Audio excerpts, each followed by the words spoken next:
حدیث میں ہے کہ حب الوطن من الایمان، اور ہجرت کے وقت رسول اللہ کے وہ الفاظ جو آپ نے کعبے کو دیکھ کر ارشاد فرمائے تھے،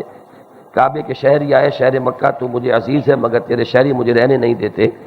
تو کیا اس سے وطنی نیشنلزم کا اسلام میں جواز ثابت نہیں ہوتا جس کا آپ نے رد کیا ہے؟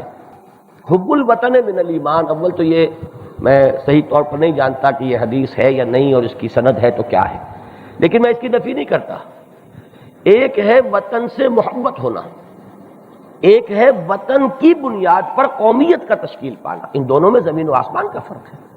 علامہ اقبال نے اپنی اسی نظم میں جو میں نے کوٹ کی ہے انہیں کہا ہے کہ گفتار نبوت میں وطن اور ہی کچھ ہے، اور کیا سیاست میں ارشاد نبوت میں ہوگا نا، ارشاد نبوت میں وطن اور ہی کچھ ہے اور گفتار سیاست میں وطن اور ہی کچھ ہے۔ تو وطن کو بنیاد بنانا نیشنلزم کی یہ شے اور ہے،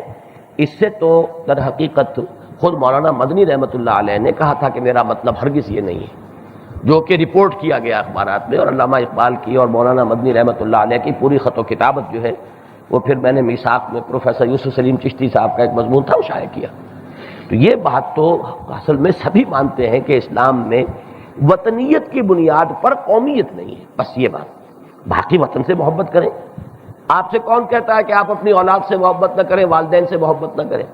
لیکن ان محبتوں سے بالا تر محبت اللہ کی، اللہ کے رسول کی، اللہ کی راہ میں جہاد کرنے کی، یہ تین محبتیں ان سے بالا تر رہنی چاہیے۔ یہ بالا تر رہے، پھر جتنا چاہے ٹوٹ کر محبت کریں، اولاد سے ٹوٹ کر محبت کریں، والدین سے، شوہر محبت کرے بیوی سے، بیوی محبت کرے شوہر سے، آپ گھر سے محبت کریں، آپ اپنے شہر سے محبت کریں، کوئی اس میں رکاوٹ نہیں۔ یہ دونوں چیزوں میں کوئی تضاد نہیں ہے، لیکن نیشنلزم ایک نظریہ سیاسی ہے جو انسانوں میں مستقل تقسیم کرتا ہے وطن کی بنیاد پر۔